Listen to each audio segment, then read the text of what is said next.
دی جج from heel کی episode 4 میں ہم دیکھتے ہیں کہ جج کینگ بیٹینا پھر اسی لڑکی کے پاس ہوتی ہے جس کو عدالت چھوڑ دیتی ہے۔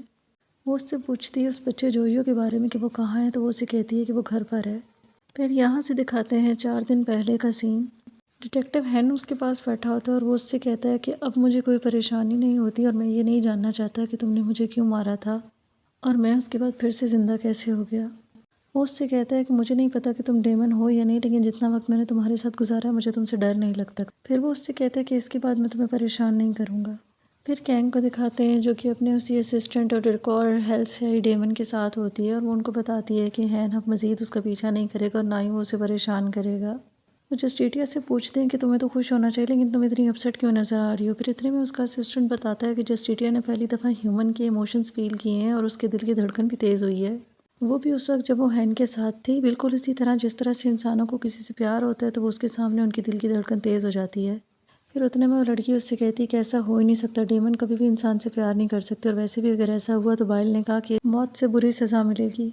وہ اس سے کہتا ہے کہ اگر ایسا ہے تو پھر تو ہمیں جلدی اپنا کام ختم کر کے یہاں سے چلے جانا چاہیے، کیونکہ انسانوں کی بیچ رہ کر اگر ہمیں بھی انسانوں والے ایموشنز آ گئے تو ہم کیا کریں گے۔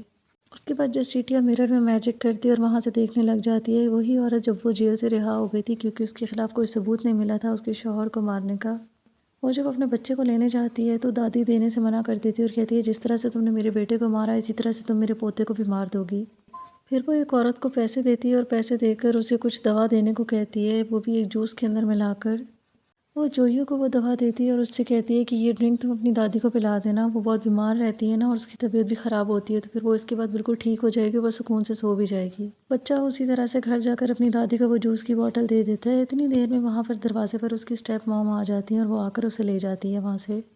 داؤن پولیس اسٹیشن میں ہوتا ہے جب وہاں پہ اس کے آفیسر اس سے پوچھتی ہے کہ کیا تم نے جوئیو کے بارے میں پتہ کیا، تو وہ اس سے کہتا ہے کہ ہاں میں خیال رکھ رہا ہوں۔ اتنی دیر میں اس کے فون پہ کال آتی ہے جو کہ جوئیو کی ہی ہوتی ہے اور وہ اسے ملنے کا کہتا ہے۔ وہ اسے بتاتا ہے کہ اس کی اسٹیپ مام اسے زبردستی یہاں پر لے آئی ہے۔ اتنے میں داؤن پھر سے نکل جاتا ہے اس کی اسٹیپ مام کی طرف جوئیو کو دیکھنے کے لیے، اور ساتھ ہی وہ دوسرے پولیس والے سے کہتا ہے اس کی دادی کو دیکھنے کے لیے۔ جب وہ دیکھنے جاتا ہے تو وہ بتاتا ہے کہ وہ بے ہوش تھی اور اسے ہم نے ہاسپٹل میں بھیج دیا ہے۔ داؤن وہاں پہ جاتا ہے اس کے گھر پہ، لیکن وہاں پر کوئی نہیں ہوتا۔ پھر اتنی دیر میں جب وہ باہر آتا ہے تو جوئیو باہر ہی ہوتا ہے۔ پھر وہ اسے بتاتا ہے کہ اس کی اسٹیپ مام نے ایک باتھ ٹب میں اس کو لٹایا اور اس کو پانی کے اندر اس کو ڈبایا۔ اتنی دیر میں اسے کسی کی کال آ گئی، لیکن وہ اس سے کہیں جانے والی تھی اور اس نے اسے کہا کہ وہ کہیں بھی نہیں جائے گا اور نہ ہی وہ پولیس کو کال کرے گا، نہ ہی وہ اپنی دادی کو کال کرے گا۔ اگر اس نے ایسا کیا تو وہ اس کی دادی کو بھی مار دے گی جیسے اس نے اس کے باپ کو مار دیا تھا۔ وہ اسے بتاتا ہے کہ میں بہت ڈر گیا تھا، اس وجہ سے جیسے ہی میری مام گئی تو میں نے آپ کو کال کر دی۔ اس عورت کو جسٹیٹیا کا اسسٹنٹ ہی کال کر کے بلاتا ہے اسی جگہ پر جہاں پر اس نے اپنے شوہر کو مارا ہوتا ہے۔ جب وہ وہاں جاتی ہے تو اسے پہلے تو کوئی نظر نہیں آتا، لیکن تھوڑی دیر بعد وہاں پہ کینگ آ جاتی ہے جس کو دیکھ کر وہ حیران ہوتی ہے اور اسے کہتی ہے کہ جج آپ یہاں پہ کیا کر رہی ہیں۔ اس کے اسسٹنٹ کو دیکھ کر وہ پوچھتی ہے کہ کیا تم نے مجھے کال کی تھی، تو وہ فوراً سے آواز بدل لیتا ہے اور اس سے کہتا ہے کہ ہاں میں نے ہی تمہیں کال کی تھی۔ اس کے بعد جسٹیٹیا وہ چاقو پھر سے نکال لیتی ہے اور اس سے پوچھتی ہے کہ مجھے بتاؤ جوئیو کہاں پر ہے، تو وہ اسے بتاتی ہے کہ وہ تو گھر پر ہے اور بالکل ٹھیک ہے، جس کے بعد وہ کہتی ہے اگر بڑے بھی جھوٹ بولیں تو یہ ان کے لیے اچھا نہیں ہوتا ہے اور ان کو سزا بھی ملتی ہے۔ پھر وہ اسے کہتی ہے کہ کیا یہی وہ جگہ ہے نا جہاں پر تم نے اپنے شوہر کو مارا تھا، تو وہ ماننے سے انکار کر دیتی ہے اور اس کہتی ہے کہ مجھے ایسی کسی بھی بات کے بارے میں کچھ نہیں پتا اور نہ ہی میں نے اپنے شوہر کو مارا ہے۔ پھر وہ اس سے پوچھتی ہے کہ تم نے اس کی سیٹ بیلٹ پر کیا چپکایا تھا، تو وہ اسے بتاتی ہے کہ اس نے ایک ایڈھیسو چپکایا تھا۔ پھر اس کے بعد جسٹیٹیا اسے مارتی ہے اور اسے مار کر پھر سے اسی کار میں پھینک دیتی ہے اور اس طرح سے پانی میں کار کو پھینک دیتی ہے۔ وہ جسٹیٹیا سے معافی مانگتی ہے اور باہر نکالنے کا کہتی ہے، لیکن وہ اسے نہیں نکالتی اور اس کے بعد پھر سے وہ اس کی گاڑی پانی کے اندر چلی جاتی ہے۔ تب اسے اپنے شوہر کا خیال آتا ہے کہ اس نے کیسے اس کو اسی طرح سے پانی میں مار دیا تھا۔ پھر جیسے ہی اسے لگتا ہے کہ وہ وہاں پر مر گئی تو تھوڑی دیر بعد اس کی آنکھ کھلتی ہے تو وہ باہر ہوتی ہے جسٹیٹیا کے سامنے، تو وہ اس سے فوراً سے معافی مانگنے لگ جاتی ہے اور اسے کہتی ہے کہ میں مانتی ہوں کہ میں نے اپنے شوہر کا قتل کیا ہے، لیکن تم مجھے معاف کر دو۔ پھر وہ اسے پوچھتی ہے کہ تم نے اس کو قتل کیا کیوں، تو وہ اسے بتاتی ہے کہ اس نے صرف پیسے کے لیے ایسا کیا ہے۔ پھر وہ اسے پوچھتی ہے کہ تمہارا اس سے پہلے جو ہسبینڈ تھا اسے بھی یقیناً تم نے مار دیا ہوگا اور بتاؤ مجھے کہ تم نے اس کے ساتھ کیا کیا، تو وہ اسے بتاتی ہے کہ وہ ایک بہت امیر انسان تھا، لیکن اس کے پاس صرف اپارٹمنٹ تھا مجھے دینے کے لیے اور اس اپارٹمنٹ کے لیے میں نے اس کی جان لی۔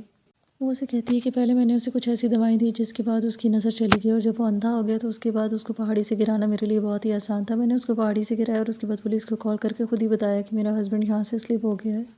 پھر وہ جسٹیٹیا سے کہتی ہے کہ میں نے تمہیں اب سب کچھ سچ سچ بتا دیا ہے اور اپنا گناہ بھی قبول کر لیا، اب تو مجھے جانے دو۔ اس کے بعد جسٹیٹیا پہلے تو اسے مارتی ہے، پھر اس کے بعد وہ اسے اسی پہاڑ پر لے جاتی ہے اور وہاں سے جا کر اسے گرانے والی ہوتی ہے جب وہ اس سے معافی مانگتی ہے، لیکن وہ اسے دھکا دے دیتی ہے پہاڑ سے۔ پھر اس کے بعد وہ اسے ایک بیڈ پر لے جاتی ہے جہاں پر جب وہ لیٹی ہوتی ہے تو وہ اس کے منہ پر دوبارہ سے اسی طرح سے تکیہ رکھ دیتی ہے جس طرح سے وہ جوئیوں کے اوپر رکھتی ہے۔ جیسے جیسے اس نے دوسرے لوگوں کو تکلیف دی ہوتی ہے جسٹیٹیا اسے ویسے ہی تکلیف دیتی ہے اور اسے کہتی ہے کہ یہ تو شروعات ہے، میرے حل میں یہی ہوتا ہے، انسان تب تک نہیں مرتا جب تک وہ اس تکلیف کو محسوس نہ کر لے جو اس نے دوسرے کو دی تھی۔ اس کے بعد وہ خنجر نکالتی ہے اور نکال کر اسے مار دیتی ہے اور اس کے ماتھے کے اوپر بھی سیم ویسے ہی نشان بنا دیتی ہے۔ اس کو مارنے کے بعد ہیل کا پورٹل کھل جاتا ہے پھر سے اور وہ سیدھا اس گیٹ سے اس کے اندر چلی جاتی ہے۔ اس کو مارنے کے بعد پھر وہ اپنے اسسٹنٹ کو بلاتی ہے اور اس کا اسسٹنٹ ہیل سے انہی لوگوں کو بلاتا ہے صفائی کے لیے جنہوں نے پہلے صفائی کی تھی۔ وہ اپنے جادو سے ساری صفائی کرتے ہیں اور سب کچھ پہلے جیسا کر دیتے ہیں اور وہاں پہ ساری چوٹ اور خون کے نشان ختم ہو جاتے ہیں۔ جسٹیٹیا اس کی باڈی کو پولیس اسٹیشن کے باہر رکھوا دیتی ہے۔ اگلے دن جب اس کا اسسٹنٹ پوچھتا ہے کہ تم نے اس کو مار تو دیا لیکن تم نے اس کی باڈی کو پولیس اسٹیشن کے باہر کیوں رکھا، تو وہ بتاتی ہے کہ میں نے تو کسی کے مشورے پر عمل کیا۔ پھر اسے دکھاتے ہیں کہ وہ اپنی ٹیم کے پاس جاتی ہے اور جا کر ان سے کہتی ہے کہ جو لڑکا مجھ سے پیار کرتا تھا جب میں نے اسے اگنور کیا تو اب وہ مجھے چھوڑ کر چلا گیا اور میں بور ہو رہی ہوں، تو مجھے بتاؤ کہ اسے واپس کیسے لاؤں۔ وہ اسے کہتے ہیں کہ کچھ ایسا کرو کہ وہ خود بخود تمہیں کال کرے۔ تب جسٹیٹیا کا اسسٹنٹ کہتا ہے کہ کیا تم نے یہ سب کچھ صرف اس وجہ سے کیا ہے کہ داؤن تمہاری طرف آئے، تو وہ اسے کہتی ہے کہ ہاں کیونکہ میں ویسے بھی زمین پر بور ہو رہی ہوں، تو وہ آئے گا تو کم از کم اس کے ساتھ وقت تو اچھا گزر جاتا ہے میرا۔ دوسری طرف پولیس کو دکھاتے ہیں جو کہ اس عورت کی باڈی انہیں مل چکی ہوتی ہے اور وہ اس کی انویسٹیگیشن کر رہے ہوتے ہیں لیکن سیم ویسا ہی مرڈر ہوتا ہے، تو وہ کہتے ہیں کہ یہ شاید کسی سیریل کلر کا کام ہے اور یہ اسی کلر کا کام ہے جس نے مون جیونگ کو مارا تھا۔ جسٹیٹیا انتظار کر رہی ہوتی ہے کہ ہین اسے کال کرے گا۔ اتنے میں چیف جسٹیٹیا کو اپنے آفس میں بلاتا ہے اور وہاں پر اسمبلی مین آیا ہوتا ہے۔ جب وہ اسے دیکھتی ہے تو وہ کہتی ہے کہ وی آئی پی لوگ بھی یہاں پہ اس آفس میں آتے ہیں، مجھے تو پتہ ہی نہیں تھا۔ وہ کینگ کو اپنے گھر کھانے پر انوائٹ کرتا ہے۔ وہ پہلے تو منع کر دیتی ہے لیکن اس کا چیف کہتا ہے کہ تم بہت روڈ ہو رہی ہو، تو پھر وہ مان جاتی ہے۔ جب وہ وہاں جاتی ہے اس کے گھر پہ تو اس کا بیٹا بھی ہوتا ہے اور وہاں پر جب وہ کھانا دیکھتی ہے تو وہ اسے بہت پسند آتا ہے اور وہ ان سے کہتی ہے کہ ایسا میرے لیے پیک بھی کروا دینا، جب میں یہاں سے جاؤں گی تو لے کر جاؤں گی۔ وہ بھی اس سے کہتا ہے کہ تم اپنے ایکسیڈنٹ کے بعد کافی بدل گئی ہو، پہلے تم بہت شرماتی تھی اور گھبراتی تھی لیکن اب تم ویسی نہیں رہی ہو۔ پھر وہ اس سے کہتی ہے کہ آپ نے مجھ سے کہا تھا کہ آپ مجھے کچھ بتائیں گے، تو میں جاننا چاہتی ہوں کہ کیا میرے پیرنٹس زندہ ہیں، کیونکہ اس ایکسیڈنٹ کے بعد تو مجھے کچھ بھی یاد نہیں۔ تو وہ اسے بتاتا ہے کہ اس کے پیرنٹس زندہ ہیں لیکن وہ کہیں اور شفٹ ہو چکے ہیں اور اس کا ایک بڑا بھائی بھی ہے۔ پھر وہ اس سے پوچھتا ہے کہ کیا اسے ابھی پالیٹکس میں انٹرسٹ ہے یا نہیں، کیونکہ وہ چاہتا ہے کہ اس کی جگہ پہ اس کی سیٹ اب وہ سنبھالے۔ پھر وہ وہاں سے کھانا لے کر سیدھا اپنی اس دوست کے پاس آ جاتی ہے۔ پھر وہ اس سے پوچھتی ہے کہ جس باڈی میں تم ہو یہ کون ہے، تو وہ اسے بتاتی ہے کہ یہ ایک لڑکی تھی جس کو اس کی دوست نے اسکیم کیا تھا اور اس کے سارے پیسے لے لیے تھے، جس کی وجہ سے وہ کافی اپسیٹ ہو گئی اور اس نے اپنی جان لینے کی کوشش کی اور مجھے ایک باڈی کی ضرورت تھی، اس وجہ سے میں اس کے اندر آ گئی۔ پھر وہ اس کے اسسٹنٹ کا پوچھتی ہے کہ وہ جس باڈی میں اس کا نام تو کو تھا نا، تو پھر اس نے اس کی باڈی کیسے پوزیس کی، تو وہ اسے بتاتی ہے کہ وہ اپنے ورک لوڈ کی وجہ سے مر گیا تھا، لیکن جب وہ مرنے ہی والا تھا تو اس وقت وہ وہاں پر آیا اور اس کی باڈی کے اندر چلا گیا کیونکہ اسے بھی باڈی کی ضرورت تھی۔ اگلے دن کینگ کو پتہ چلتا ہے کہ ڈیٹیکٹیو اس کا انتظار کر رہے تھے۔ وہ فوراً سے اپنے آفس سے باہر آ جاتی ہے۔ وہ سمجھتی ہے کہ شاید ہین آیا ہے لینے کے لیے یا اس سے ملنے کے لیے، لیکن وہ نہیں ہوتا، کوئی اور ہوتا ہے اور وہ اسے لے کر پولیس اسٹیشن جاتا ہے اور اسے کہتا ہے کہ داؤن اس کا انتظار کر رہا ہے وہاں پر۔ وہ وہاں پر کینگ سے بھی انویسٹیگیشن کرتا ہے کہ جس عورت کی لاش ملی ہے اس کا کیس بھی آپ نے دیکھا تھا اور اس سے پہلے مون جیونگ کا بھی کیس آپ نے ہی دیکھا تھا اور ان دونوں کی ڈیتھ ہو چکی ہے اور ڈیتھ بھی سیم طرح سے ہوئی، اس لیے میں آپ کو بھی انویسٹیگیٹ کر رہا ہوں۔ وہ اسے کہتی ہے کہ میں تو ایک مہینے کے اندر 200 کیسز دیکھ لیتی ہوں، تو کیا 200 کیس 200 لوگ مر چکے ہیں؟ نہیں، اور ویسے بھی اس کیس کو تم بھی تو انویسٹیگیٹ کر رہے تھے، تم بھی آگے پیچھے تھے، پھر تو تمہیں خود کو بھی چیک کرنا چاہیے، تم بھی تو سسپیکٹ ہو سکتے ہو۔ پھر اس کے بعد جب وہ پولیس اسٹیشن سے جانے لگتا ہے تو کینگ بھی اس کے پاس آ جاتی ہے اور اسے کہتی ہے کہ مجھے بھی گھر ڈراپ کر دو۔ پھر وہ اسے پوچھتی ہے کہ کیا تمہیں اب بھی یہی لگتا ہے کہ میں نے ایسا کیا ہے؟ وہ آگے سے کچھ نہیں بولتا تو وہ اسے بتاتی ہے کہ میرے پاس ایک کافی اچھی نیوز ہے، میں تمہیں بتاتی ہوں، مجھے اپنے بارے میں سب پتہ چل چکا ہے، میرے پیرنٹس بھی ہیں اور میرا ایک بڑا بھائی بھی ہے، لیکن وہ کوئی انٹرسٹ شو نہیں کرتے، جس کے بعد وہ کہتی ہے تم نے تو کوئی جواب ہی نہیں دیا۔ دھاون اس سے کہتا ہے کہ مجھے ان سب باتوں میں اب کوئی دلچسپی نہیں ہے، جس کے بعد کینگ اسے کہتی ہے کہ تم تو کچھ زیادہ ہی بورنگ ہو گئے ہو۔ پھر جب وہ اسے ڈراپ کرنے کے لیے گھر جاتا ہے تو وہاں پر راستے میں ایک عورت ہوتی ہے اور وہ ان سے کہتی ہے کہ تم دونوں کو ایک ساتھ نہیں رہنا چاہیے، اگر تم دونوں ایک ساتھ رہو گے تو تم لوگوں میں سے کوئی ایک مر جائے گا۔ اس کے بعد داؤن اپنے گھر چلا جاتا ہے اور وہاں پر اس کے سارے پولیس اسٹیشن والے دوست آ جاتے ہیں جو کہ اس کے ساتھ مل کر پارٹی کرتے ہیں۔ وہاں پر پتہ چلتا ہے کہ اس کے پیرنٹس نہیں ہیں اور وہی جو چیف اور اس کے ہسبینڈ نہیں ہیں اس کو پالا ہے، کافی چھوٹا تھا جب وہ ان کے پاس آیا تھا۔ پھر اگلے دن جسٹیٹیا کو اس کی دوست بتاتی ہے کہ میرے پاس ایک ایسا کیس ہے کہ جہاں پہ ایک آدمی ایک سیریل کلر تھا اور اس نے 14 سے زیادہ لوگوں کو مارا تھا، لیکن اس کے باوجود اسے کوئی سزا نہیں ہوئی۔ یہ کیس مسٹری تھا، اس وجہ سے اسے بند کر دیا اور اس کلر کو صرف ایک بچے نے دیکھا تھا جو کہ اب تک ایک جوان لڑکا ہوگا، لیکن میں اس کو ڈھونڈ لوں گی۔